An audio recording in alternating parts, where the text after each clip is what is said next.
الصلاة والسلام عليك يا رسول الله الصلاة والسلام عليك يا حبيب الله الصلاة والسلام عليك يا شفيع المذنبين الصلاة والسلام عليك يا رحمة للعالمين الحمد لله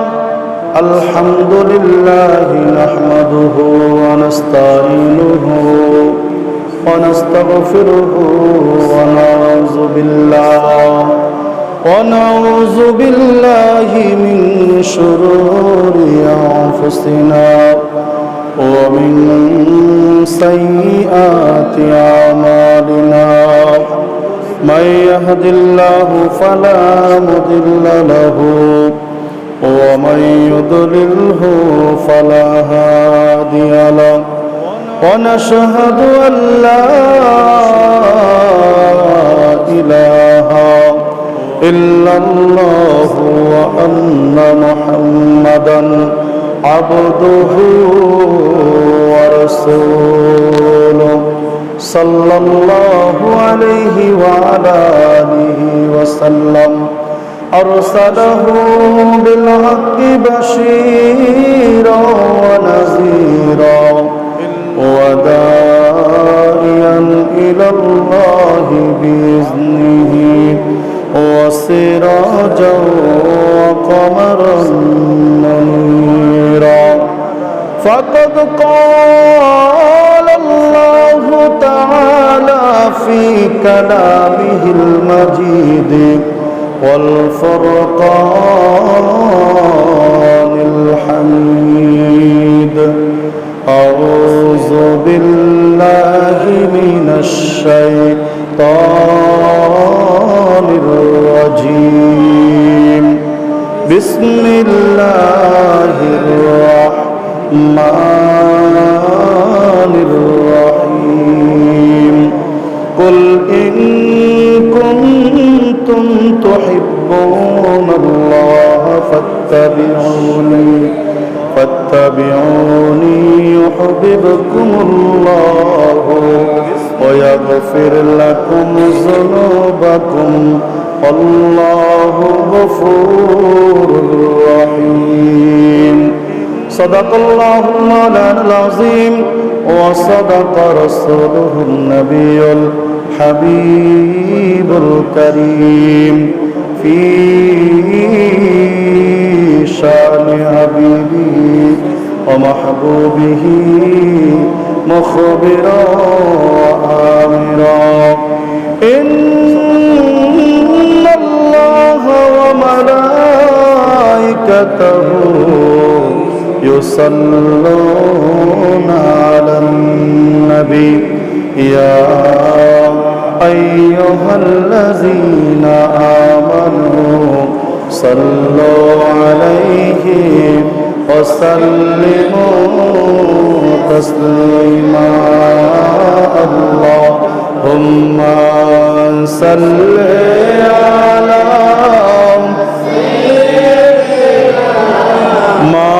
مولانا محمد وعلى آل سيدنا مولانا محمد اللهم صل على مولانا محمد وعلى آل سيدنا مولانا প্রেমাগুনে জ্বলে মরি ওগো খোদা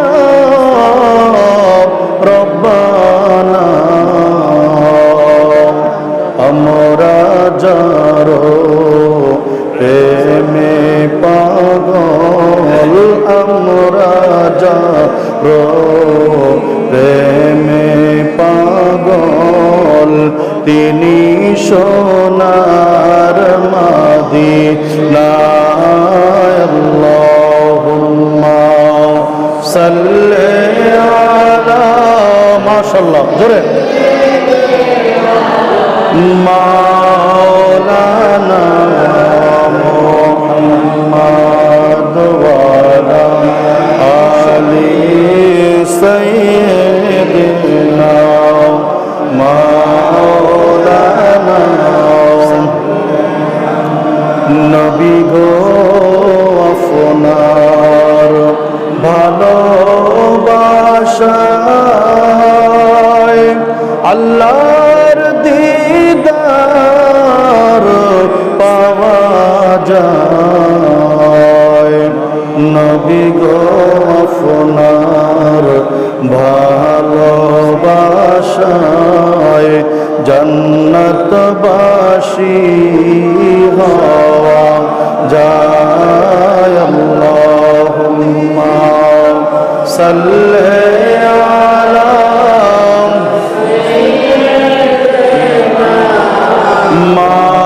মাওলানা মুহাম্মদ ওয়া আলা আলি সাইয়্যিদিনা মাওলানা মুহাম্মদ লা ইলাহা ইল্লাল্লাহ লা ইলাহা ইল্লাল্লাহ লা ইলাহা ইল্লাল্লাহ লা ইলাহা লা ইলাহা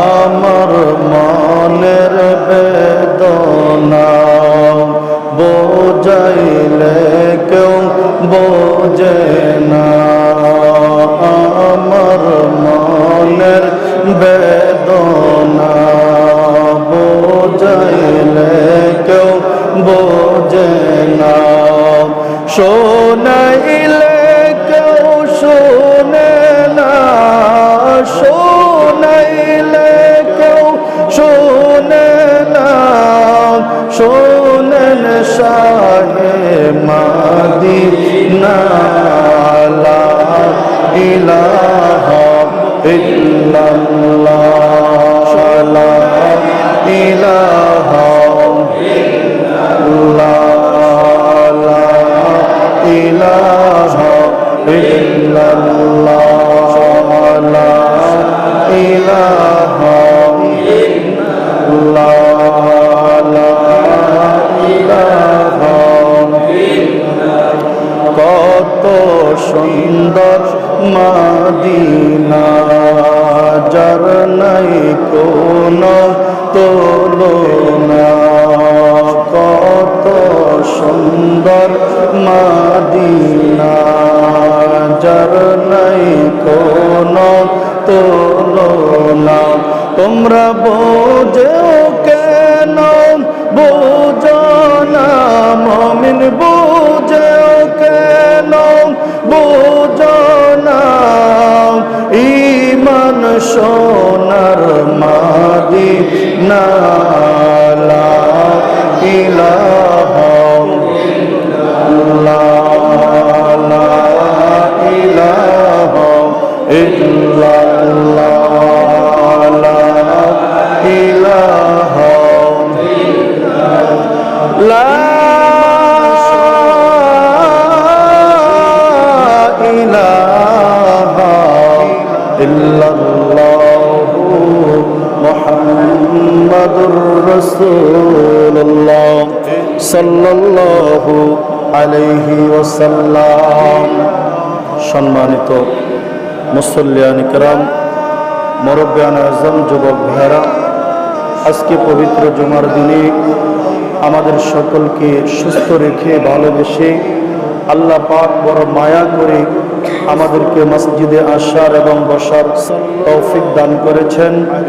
জুমার নামাজের ফয়েজ বরকত, জুমার দিনের মাগফিরাত, নিয়ামত, রহমত এর অংশীদার স্বরূপ আমাদেরকে মসজিদে আসার জন্য আল্লাহ পাক তৌফিক দান করেছেন। উচ্চ আওয়াজে একবার বলি আলহামদুলিল্লাহ। আল্লাহ সুবহানাহু ওয়া তাআলা কোরআনুল কারীমের মধ্যে বলেন, কুল্লু নাফসিন যায়িকাতুল মাউত। এই আয়াতে কারিমার আলোচনা আমরা প্রত্যেক সময় একজন করে যখন মানুষ মারা যায় আমরা শুনি, ঠিক কিনা? আল্লাহ রাব্বুল আলামিন ছোট্ট একটা আয়াতে কারিমা, কুল্লু নাফসিন যায়িকাতুল মাউত, এই ছোট্ট একটা আয়াতে কারিমার মধ্যে বিশাল একটা বাক্য আল্লাহ সুবহানাহু ওয়া তাআলা রেখে দিয়েছেন। আবার বলেছেন, কুল ইন কুনতুম তুহিব্বুনাল্লাহা ফাত্তাবিউনি ইউহিব্বুকুমুল্লাহ ওয়া ইয়াগফির লাকুম যুনুবাকুম আল্লাহু গফুরুর রহিম। যে আমি আল্লাহ পাক তোমাদেরকে নিয়ামত দিয়েছি, সেই নিয়ামত পাওয়ার পরে যদি তোমরা শুকরিয়া আদায় করো, ওই শুকরিয়া আদায় করার বদৌলতে আমি আল্লাহ সুবহানাহু ওয়া তাআলা তোমাদের ওই নিয়ামতকে আমি দ্বিগুণ করে দেব। কন্যা সুবহানাল্লাহ। দেওয়ার মালিক কে? আল্লাহ। আমাদের হায়াতের মালিক কে? আমাদের মৌতের মালিক কে? আল্লাহ রাব্বুল আলামিন। আল্লাহ রাব্বুল আলামিন আজকের খুতবার মধ্যে ধারাবাহিক আলোচনার মধ্যে পৃথিবীর জমিনের মধ্যে আল্লাহ রাব্বুল আলামিন আমাদের অনেকেরই ধন সম্পদ দান করেছেন, ঠিক কিনা? চলার মতন শক্তি দান করেছেন, ঠিক কিনা? আল্লাহর নবী রাহমাতুল লিল আলামিন হাদিসে মুবারকের মধ্যে বলেন, পৃথিবীর জমিনের মধ্যে চলার জন্য অনেকগুলো জিনিসের প্রয়োজন হয়, তার মধ্যে তিনটা জিনিসকে আল্লাহর রাসূল প্রাধান্য দিয়েছেন। হাদিসে মুবারকের মধ্যে এই তিনটা জিনিসের কথা উল্লেখ করেছেন। এক নাম্বার হলো পৃথিবীর জমিনে আমি আপনি, আল্লাহ রাব্বুল আলামিন আমাকে আপনাকে পৃথিবীর জমিনে পাঠিয়েছেন। এই পৃথিবীর বুকে আমার আপনার পরিচিতির জন্য আমাদের বংশকে বৃদ্ধি করে দিয়েছেন। আমার বাবার দ্বারা, আমার দাদার দ্বারা আমার বাবাকে, আমার বাবার দ্বারা আমাকে, ঠিক কিনা? বংশ বৃদ্ধি করেছেন। আদম আলাইহিস সালাতু ওয়াস সালাম থেকে শেষ নবী, এরপরে বিভিন্ন পয়গম্বরের মাধ্যমে আমাদের আখিরি জামানার নবী, এরপরে আমরা বিভিন্ন ভাবে আমাদের এক একজনের এক একটা বংশের মধ্যে আল্লাহ রাব্বুল আলামিন আমাদের বংশকে বৃদ্ধি করে দিয়েছেন, ঠিক কিনা?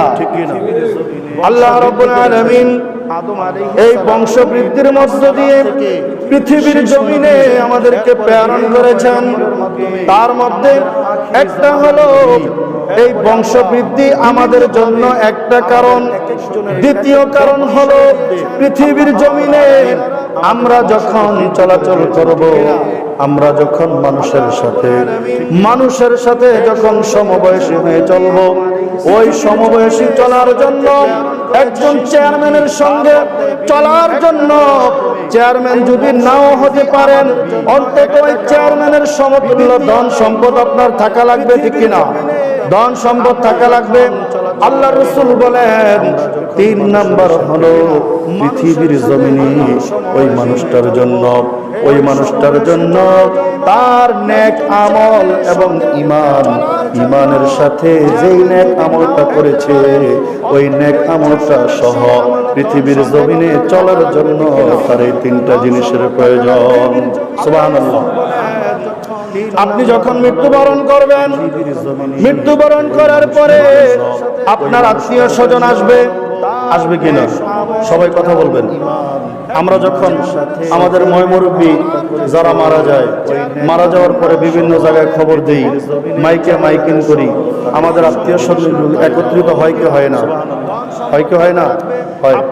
এরপরে এই মুর্দার ব্যক্তিকে যিনি মারা যান, ওনাকে গোসল করানো হয়, কাফন পরানো হয়, এরপরে তাকে সুন্দর করে আতর দিয়ে, গোলাপ দিয়ে, তারপরে সুরমা দিয়ে তাকে সাজাইয়া খাটের মধ্যে রাখা হয়। যেই খাটটা আমরা পালকি বলে পরিচিত, ওই পালকির মধ্যে রাখা হয়। এরপরে আস্তে আস্তে জানাজার স্থান পর্যন্ত নেওয়া হয়। স্থান পর্যন্ত নিয়ে তাকে জানাজা পড়ানো হয়। জানাজা পড়ানোর পরে আমি কথাগুলো সংক্ষিপ্ত করে ছোট্ট করে দিচ্ছি। জানাজা পড়ানোর পরে তার আত্মীয় স্বজন ওলি ওয়ারিস যারা রেখে যাওয়া সন্তান সহ এই পালকিটাকে চারজনে চারটা কোণার মধ্যে ধরে কবর পর্যন্ত নিয়ে যায়। কবর পর্যন্ত নিয়ে যাওয়ার পরে তাকে কবরের মধ্যে রাখা হয়, ঠিক কিনা? কবরের মধ্যে যখন রাখা হয় ওই সময়ের মধ্যে দুনিয়ার জমিনের মধ্যে তিনটা জিনিসের মধ্যে সর্বপ্রথম তার চলার জন্য যে মানুষের প্রয়োজন ছিল, তার আত্মীয় স্বজনের প্রয়োজন ছিল, ওই আত্মীয় স্বজনগুলি তাকে কবরস্থানের মধ্যে কবর দিয়ে মাটি দিয়ে তাকে ডেকে ফেলে আবার মানুষগুলো বাড়িতে চলে আসে, ঠিক কিনা? আসে কিনা? না দুই একজন থাকে? আমরা কেউ থাকি? সন্তান বাবা যখন মারা যায়, বাবাকে যখন কবরস্থ করা হয়, সন্তান 2-4 ঘন্টার জন্য কবরে বসে থাকে না? স্ত্রী যখন মারা যায়, স্বামী কবর দিয়ে চলে আসে। এত আদরের স্ত্রী, এত মহাব্বতের স্ত্রী, ভালোবাসার মানুষ। আবার কলিজার টুকরা সন্তান যখন মারা যায়, বাবাও ওই কবরের মধ্যে কবর দিয়ে বাড়ির মধ্যে চলে আসে। হয়তো ব্যথা নিয়ে 2-4 দিন ওই সন্তানের জন্য কান্না আসে, আর সন্তান বাবার জন্য কান্না করে, স্ত্রী স্বামীর জন্য, স্বামী স্ত্রীর জন্য। অল্প কিছুদিন যাওয়ার পরে কেউ কাউরে মনে রাখে না, ঠিক কিনা? আমরা কাউরে মনে রাখি নামাজের মুনাজাতের মধ্যে। আমরা যখন ধরি, যখন মনে আসে, তাদেরকে স্মরণ করে আমরা মুনাজাতের মধ্যে আমার আল্লাহ রাব্বুল আলামিনের কাছে প্রার্থনা করি। সেই প্রার্থনা আল্লাহর দরবারে কবুল হতেও পারে, নাও হতে পারে, ঠিক কিনা? আমরা যা নামাজ পড়ি, দোয়া করি, সেই দোয়াটা আমাদের কবুল হয়েছে, সেটার গ্যারান্টি আমরা দিতে পারবো? পারবো না। আল্লাহ রাব্বুল আলামিন বলেন, সেই মানুষগুলো চলে আসবে, তোমার অর্থ সম্পদ, অট্টালিকা আমি আল্লাহ তোমাকে দান করেছিলাম, সেই অট্টালিকা তোমার সঙ্গে যাবে না। যাবে কি?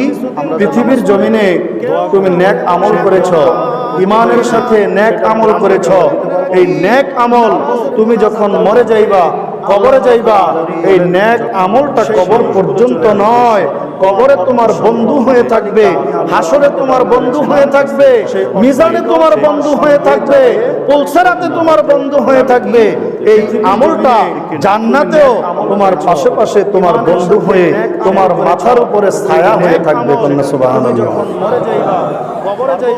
সেই নেক আমল করার দরকার আছে না নাই? আছে না নাই? নেক আমল কোনটা করবেন? ওযু করে নামাজ পড়লেই নেক আমল হয় না। ওযু করে নামাজ পড়তে হবে, এটা বাধ্যতামূলক। নাকি সারা যাবে? সবাই কথা বলতে হবে।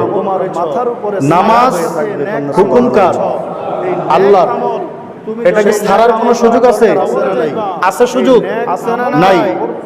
তাহলে নামাজ পড়তে হবে, সেটা বাধ্যতামূলক। নামাজের পরে এমন কিছু কাজ আছে, যেই কাজগুলোর দ্বারা আল্লাহ রাব্বুল আলামিন নেক আমল বলে গণ্য করে নেন। কন্যা সুবহানাল্লাহ। যেমন আপনি নামাজের পরে নামাজ পড়লেন ভালো কাজের জন্য, আপনার আত্মাকে, দিলকে পরিশুদ্ধ করার জন্য, দিলকে পরিষ্কার করার জন্য নামাজ পড়লেন।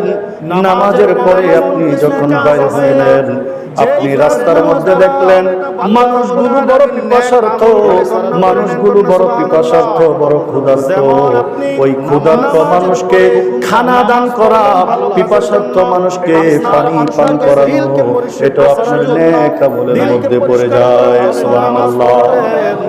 এটাও নেক আমলের মধ্যে পড়ে যায়। আবার আমরা মসজিদে আসছি এখন নামাজের জন্য, লক্ষ্য করতে হবে নামাজের জন্য মসজিদের মধ্যে আসছি, এই মসজিদে আমার কি প্রয়োজন, ঠিক কিনা?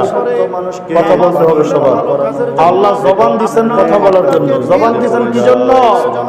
অনেক মানুষ জবান হারা, ইচ্ছা করলে কথা বলতে পারে না। আল্লাহ জবান দিয়েছেন আল্লাহর কথাগুলো বলার জন্য। আল্লাহর শান মানকে প্রসারিত করার জন্য যদি ইচ্ছাকৃতভাবে আমরা যদি আল্লাহর শান ও মান সম্পর্কে আওয়াজ না করি, আল্লাহর কাছে কিয়ামতের দিন এই জবানের জন্য কৈফিয়ত দিতে হবে, ঠিক কি না? তা আল্লাহর কাছে কৈফিয়ত যদি দেওয়া লাগে আমরা দিতে পারবো না? পারবো না। আল্লাহর রহমতের দরিয়াকে উসিলা করে যদি আল্লাহ আমাদেরকে মাফ করে দেন, সেই মাফের বদৌলতে আমরা পার হতে পারবো, ঠিক কি না? না হয় আমরা আর পার হতে পারবো না। কিয়ামতের দিন আল্লাহ রাব্বুল আলামিন বলেন, নামাজের পরে তুমি যখন ক্ষুধার্ত মানুষকে খাদ্য দান করলা, পিপাসার্ত মানুষকে পানি পান করাইলা, আল্লাহ রাব্বুল আলামিন বলেন আমি ওই জান্নাতের মধ্যে থাকবো, যেই জান্নাতের মধ্যে আমি থাকবো। আল্লাহ রাব্বুল আলামিন সূরাতুল কাহফের মধ্যে বলেন, ইন্নাল্লাযীনা আমানু ওয়া আমিলুস সালিহাতি কানাত লাহুম জান্নাতুল ফিরদাউসি নুজুলা। সুবহানাল্লাহ। আল্লাহ রাব্বুল আলামিন বলেন ওই জান্নাতের মধ্যে আমি থাকবো, জান্নাতুল ফিরদাউস নামের যেই জান্নাতরা, ওই জান্নাতের মধ্যে আমি আমার বান্দা বান্দীদেরকে আমি মেহমানদারি করাবো। ওই ব্যক্তিদেরকে আমি আল্লাহ আমার কুদরতি হাত দ্বারা আমি আল্লাহ জান্নাতের মধ্যে আমার ওই বান্দা বান্দীদেরকে আমি মেহমানদারি করাবো। সুবহানাল্লাহ। ওই আল্লাহ যে জান্নাতে মেহমানদারি করাবেন, ওই জান্নাতের অবস্থান ছোট হবে না বড় হবে? ওই জান্নাতের শান শওকত বড় হবে না ছোট হবে? বড় হবে। আল্লাহ রাব্বুল আলামিন বলেন আপনি একটা ধর্মীয় কাজের মধ্যে সহযোগিতা করলেন, যেমন একটা মাদ্রাসা চলে না, ওই মাদ্রাসার মধ্যে আপনি কিছু আর্থিকভাবে সহযোগিতা করলেন। একটা মসজিদের মধ্যে মাইকের প্রয়োজন হয়, ফ্যানের প্রয়োজন হয়, বিল্ডিং এর প্রয়োজন হয়। টিনের যে মসজিদগুলো বিল্ডিং করার জন্য অনেকের ইচ্ছা থাকে, আবার বিল্ডিং কমপ্লিট হয়ে গেছে, এসি লাগানোর জন্য অনেকেরই মনে আশা ভরসা থাকে। আল্লাহ রাব্বুল আলামিন বলেন এই যে মাথার উপরে যে ফ্যানটা চলতেছে, এই ফ্যানের বাতাস আপনার মাথার মধ্যে লাগতেছে, এই ফ্যানটা পৃথিবীর জমিনের একজন আল্লাহর বান্দা দান করেছে। এই ফ্যানের বাতাস খেয়ে একজন মুসল্লি নামাজের মধ্যে ছিল, নামাজের মধ্যে থাকার কারণে ওই নামাজ দ্বারা ওই ব্যক্তি যে পরিমাণ আমল তার আমল নামার মধ্যে জমা করলো, আল্লাহ রাব্বুল আলামিন বলেন তার গায়ের মধ্যে ফ্যানের বাতাস দ্বারা শান্তি দেওয়ার কারণে আল্লাহ রাব্বুল আলামিন তার আমল নামার মধ্যে এই পরিমাণ নেকি লিখে দিবেন। দরকার আছে না নাই? সবাই বলেন দরকার আছে না নাই? আমরা কি কেউ বুকে হাত দিয়ে বলতে পারবো যে আমাদের স্থান জান্নাতে হবে? বলতে পারবো? আর জীবনে যে গুনাহ করি, উঠতে গুনাহ, বসতে গুনাহ, কথা বলতে গুনাহ, খাইতে গুনাহ, নামাজের মধ্যে গেলে মন ঠিক থাকে না, বিভিন্ন কাজের মধ্যে আমাদের গুনাহ আর গুনাহ। 100 কথা বললে 95টা হয় মিথ্যা কথা, ঠিক কিনা?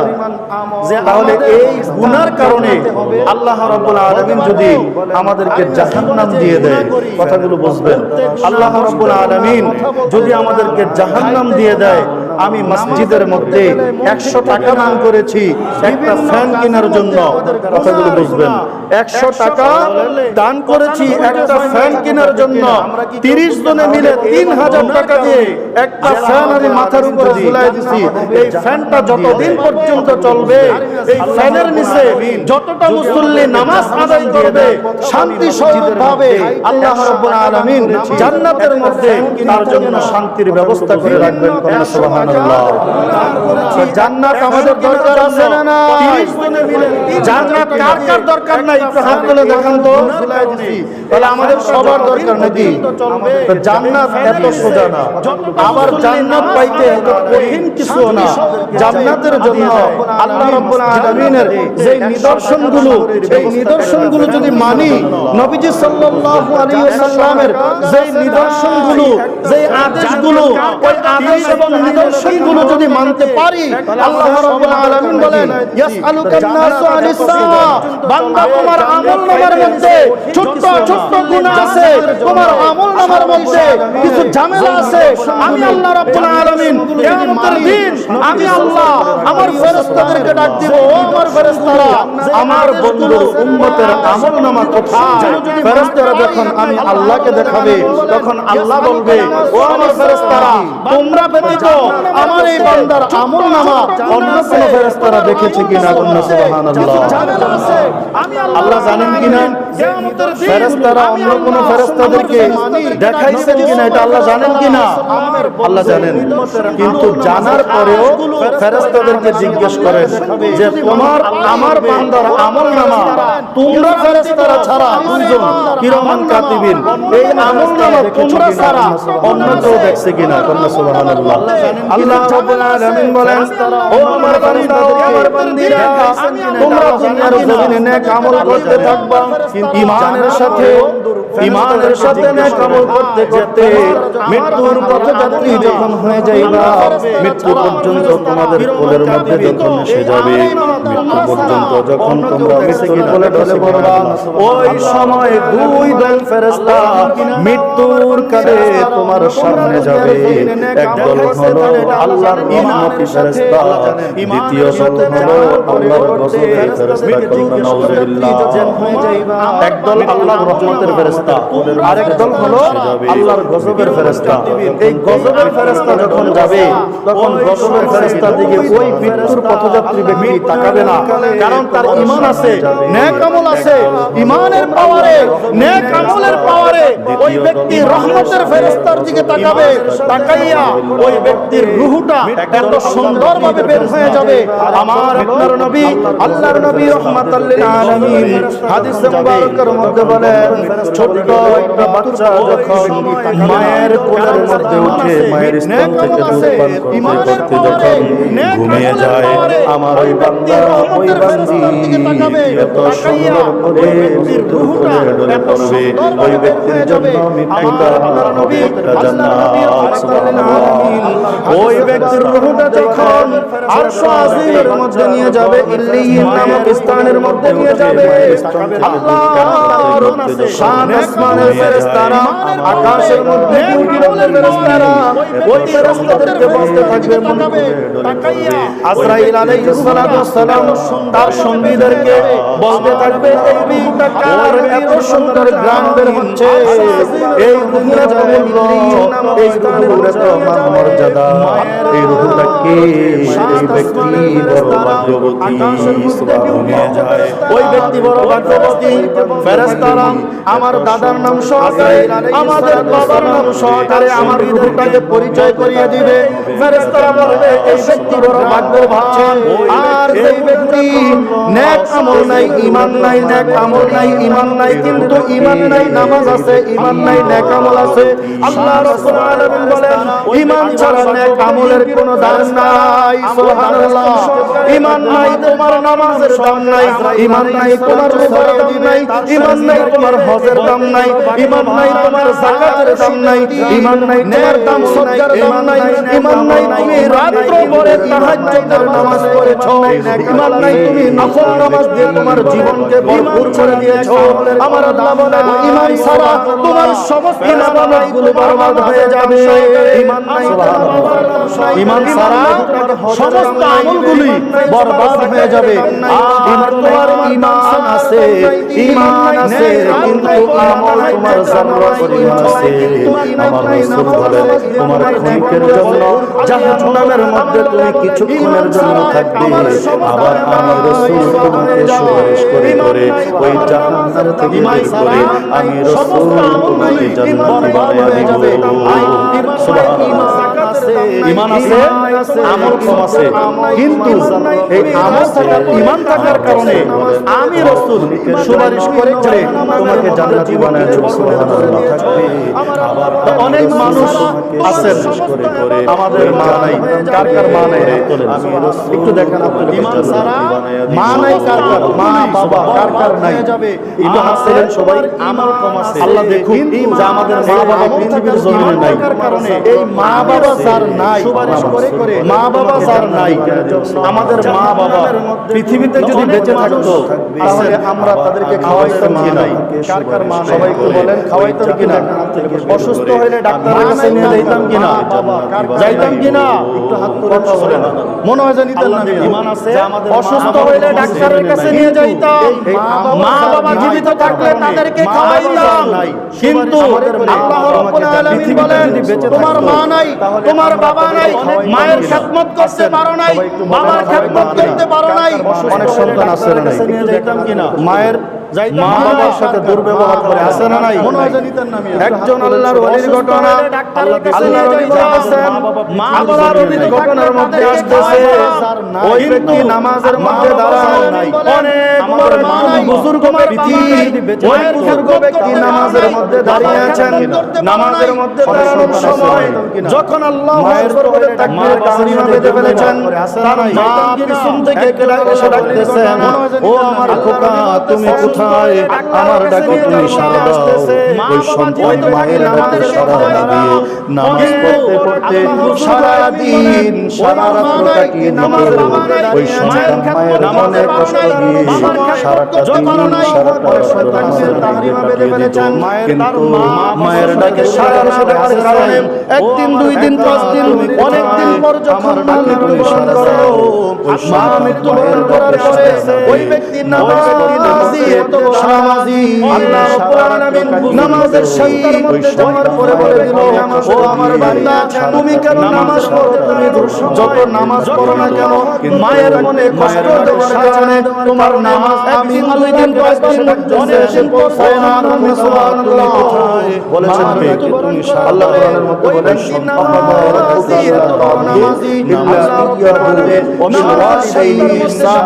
তাদের সঙ্গে ইহসানের সঙ্গে কথা বলো, ইহসানের সাথে কথা বলো। এমন কোন ব্যবহার তাদের সাথে করা যাবে না তারা তোমার শব্দ বলেছেন কি? একদিন, 2 দিন, 5 দিন, অনেক দিন পর ওই মা সন্তানকে ডাকলেন, কিন্তু সন্তান উত্তর দিলেন না, না দিয়ে উনি নামাজ পড়তে পড়তে পড়তে পড়তে জীবনটা কাটিয়ে দিলেন। আল্লাহ রাব্বুল আলামিন তাকে জাহান্নামের কথা ঘোষণা করে দিলেন। ইহসানের সাথে কথা বলো, তুমি তার মানে কি? তাদের সাথে ঈমান এমন একটা জিনিস যে কোনো কারণে বলেছেন কি আমার আপনার থেকে চলে যাইতে পারে, যে কোনো কারণে ঈমান একটা কথার কারণেও ঈমান চলে যাইতে পারে, ঠিক না? তাহলে ঈমানের দিকে লক্ষ্য রাখতে হবে এবং নেক আমলের দিকেও লক্ষ্য রাখতে হবে, যাতে আমাদের কারণে আমাদের আমল নষ্ট না হয়, আমাদের ঈমানের জিনিস আমাদের যেগুলো যেন বৃদ্ধি হয় সেই দিকে লক্ষ্য রাখতে হবে, ঠিক না? যে কোনো পৃথিবীতে 4 জন বাদশা ছিল, তার কারণে তার মধ্যে একজন হলো বাদশা সেকান্দর। বাদশা হবে সেকান্দর, তার জীবনের মধ্যে পাওয়া যায় আল্লাহ হবে। সে যখন আমাদের কারণে দুনিয়া পরিচালনা করলেন না হয়, আমাদের এক সময় ঈমানের একটা চিন্তাধারা আসলো, ঈমানগুলো যেমন একটা জিনিস, আমি যখন মারা যাব, কারণে আমি এই যে পৃথিবীর মধ্যে অট্টালিকা রেখে গেলাম, যে কোনো এগুলো তো আমার সঙ্গে কিছু যাবে না, আমি দুনিয়াবাসী কিভাবে দেখাবো? সেকান্দর ঈমানের দিকে মানুষ মরে গেলে দুনিয়া যায় এবং নেক সে যখন আমরা যখন মরে যাই দুনিয়া যায়, যাতে আমাদের কারণে বাদশা সেকান্দর বলে একটা চিন্তা, আমি আমাদের কারণে জীবনের শাসক, আমি যখন আমি একজন বাদশা হয়ে যাব, সেই দিকে লক্ষ্য আমি নিয়ে যাব, আমি পৃথিবীর মানুষকে দেখাতে চাই, আমি দুনিয়াবাসী কিভাবে দেখাবো? সন্তান ওলি ওয়ারিস মরে গেলে তাদেরকে সেকান্দর ডাকার পরে বলতেছে, যে আমি যখন মারা যাব আমাকে যখন তোমরা কাফন পরাইবা, কাফনের ভিতরে আমার সমস্ত শরীরটা তোমরা ঢেকে দিবা, আমি যখন মারা যাব আমার এই নিয়ে যাব, যে পৃথিবীর কাফনের বাহিরে রেখে যাইতে চাই, এগুলো তো আমার সঙ্গে কিচ্ছু যাবে না। বাদশা সেকান্দর তার সন্তান বলতেছে, আব্বা জান, ডাকার পরে মরে গেলে দুনিয়া যায়, যে আমি যখন মারা যাব আমাকে তার সমস্ত বডি সমস্ত দেহের ভিতরে যে কাফনের ভিতরে মোড়ানো হয়, আপনি বাদশা সেকান্দর একটা নির্দেশ দিয়ে গেলেন, একজন মানুষের আমি পৃথিবীর মানুষকে দেখায়া যাইতে, বাদশা সেকান্দর তার সন্তান আপনার ওসিয়ত আমরা রক্ষা করব, সমস্ত শরীরের ফয়সালা দিয়ে আমরা যাতে হয়, যে আজ যখন মারা যাব আপনি যে কাফনের বাহিরে কাফন পরাইবেন, কাফনের বলেছেন কাফনের ভিতরে শরীয়তের ফয়সালাটা কি আমি জানতে চাই, তার কারণ কি কিন্তু আমি জানতে চাই। শরীয়তের ফয়সালা হলো আপনার সমস্ত বডি কাফনের ভিতরে দিয়ে আপনার বাদশাহ দিয়ে আমার সমস্ত দেহকে ঢেকে ফেলা হবে, কিন্তু আপনি আপনার হাত বের করার জন্য বলেছেন, ওসিয়ত করেছেন তার সমস্ত বডি বাদশাহ বলেছেন এই শরীয়তের ফয়সালাটা কি আমি জানতে চাই, রাস্তা দিয়ে হেঁটে যাই তো আমি জানতে চাই। কিতাবের মধ্যে আছে আপনার সমস্ত বডি কাফনের ভিতরে দিয়ে আপনার কাফন দিয়ে আমার সমস্ত দেহকে ঢেকে ফেলা হবে, কিন্তু ওই রাস্তা দিয়ে স্বর্ণ দিয়ে বের করার জন্য বলেছেন, ওসিয়ত করেছেন তার কারণ কি আপনি যে কাফনের পালে আমি বলেছেন এত বড় রাস্তা দিয়ে হেঁটে যাইতাম আমি জানতে চাই, আমি যখন মারা যাব জানতে চাই পৃথিবীবাসীকে দেখা যায় সমস্ত বডি কাফনের ভিতরে দিয়ে আমি ছিলাম কাফন দিয়ে আমি সমস্ত দেহকে ঢেকে ফেলা হবে, কিন্তু বাদশা সেকেন্ডের মরে গেলাম আমি বাদশা সেকেন্ডের বলেছেন দুই হাত খালি নিয়ে যাইতেছি আমি বাদশা সেকেন্ডের সঙ্গে দুনিয়ার জমিন থেকে আর সকল যাইতাম না কিতাবের পৃথিবীবাসীকে আমি বাদশা সেকেন্ডের কাফনের কাপড় সারা আমি ছিলাম কাফনের কাপড় সারা আমি বাদশা সেকেন্ডের সঙ্গে পৃথিবীর জমিন আমি বাদশা সেকেন্ডের শুধু দুই হাত খালি নিয়ে যাইতেছি আমি বাদশা সেকেন্ডের সঙ্গে পৃথিবীর জমিন থেকে কাফনের কাপড় মাপের বাইরে প্রয়োজন আমি বাদশা সেকেন্ডের কাফনের কাপড় সারা কাফনের কাপড় সারা আমি বাদশা সেকেন্ডের সঙ্গে পৃথিবীর জমিন থেকে আমরা মরে যাব ঠিক না মরে গেল আমি বাদশা সেকেন্ডের দুই হাত খালি নিয়ে আমরা যখন মরে যাব আল্লাহর কাছে একটা জবাব দুনিয়ার জমিন বাইরে ঠিক না মা বাবার কথা বলেছিলাম যে মায়ের সঙ্গে বাবার সঙ্গে কাফনের কাপড় অনেক সন্তান আছে কাফনের সম্পদ সারা আমি বাদশা সেকেন্ডের সঙ্গে পৃথিবীর জমিন থেকে একটা সুতা আমার মা বাবা ধার্য করতে পারি নাই আমরা যখন মরে যাব এই সময়ের মধ্যে আল্লাহর কাছে একটা জবাব আল্লাহ বলে দিয়েছে তোমার মায়ের ফোনের একটা মা বাবার কথা বলেছিলাম বেশি বেশি করে মায়ের সঙ্গে বাবার সঙ্গে মা এমন করেছে না অনেক শের করে ওই সন্তান দান করে আল্লাহর একজন ওলির কাছে গেছেন এখন বলেন দান এবং সদকা আমরা মরে যাব আমি আমার মা বাবা পৃথিবীতে থাকবো কমে থাকতে হবে না এই আমরা যখন মরে যাব আল্লাহ বলে দিলেন আল্লাহর কাছে জবাব অনেকটা সময় চলে যায় ঠিক না অনেক টাকা ব্যয় হয়ে যায় ঠিক না কিন্তু ওই টাকাটা যদি আমরা ভালো একটা কাজে লাগাই অনেক আল্লাহ রাব্বুল আলামিন বলেন কিয়ামতের দিন আল্লাহ তুমি যখন ধরা পড়ে যাইবা ধরা পড়ার কারণে তোমাকে যখন জাহান্নামে আমি আমার মাওলা হবে আমরা তুমি পৃথিবীর বুকে 10 টাকা ভালো কাজে তুমি ব্যয় করেছো সময় চলে যায় তোমার কাজে অনেক টাকা ব্যয় হয়ে যায় ঠিক না কিন্তু ওই টাকাটা যদি আমরা ভালো একটা কাজে লাগাই আল্লাহ রাব্বুল আলামিন বলেন কিয়ামতের দিন দান করার দরকার যখন ধরা পড়ে যাইবা ধরা পড়ার কারণে তোমাকে যখন জাহান্নামের দিকে ঠেলে দেওয়া হবে তুমি পৃথিবীর বুকে 10 টাকা ভালো কাজে তুমি ব্যয় করেছো নবীজির সুন্নাহ মোতাবেক আমাদের সময় চলে যায় অনেক টাকা ব্যয় হয়ে যায় কিন্তু ওই টাকাটা যদি আমরা ভালো একটা কাজে লাগাই আল্লাহ রাব্বুল আলামিন বলেন কিয়ামতের দিন বান্দা তুমি যখন